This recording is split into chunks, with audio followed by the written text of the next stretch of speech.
প্রিয় দর্শক, আসসালামু আলাইকুম। আপনারা দেখতেছেন এটা নারায়ণগঞ্জের সোনারগাঁয় ফানাম সিটি। নারায়ণগঞ্জে সোনারগাঁয় উপস্থিত যে ফানাম সিটি আছে এটার ভিতরে দেখাতেছি। যে দেখতেছেন এখানে যে ভবনগুলো দেখতেছেন এগুলা 500 বছর আগে এগুলা নির্মিত হয়েছে। এগুলা এখনো দাঁড়িয়ে রয়েছে।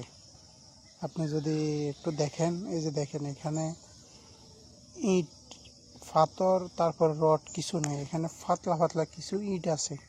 ইটের মতো আমরা বুঝতেছি পাতলা পাতলা। দেখছেন এগুলা একবারে বালু দিয়ে সিমেন্ট দিয়ে করেছিল, কিন্তু এগুলাতে এখনো থাকার উপযোগী নেই। এই কারণে দরজাগুলো আটকানো দিয়েছে, অনেকে উপরে যায়। দেখতেছেন এটা এখনো বালু আছে।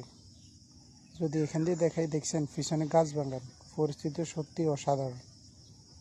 দেখতেছেন তখনকার যে সময়ের যে স্থাপনাগুলা, 500 বছর পুরানো স্থাপনাগুলো এখনো মানুষের মাঝে এখনো আছে।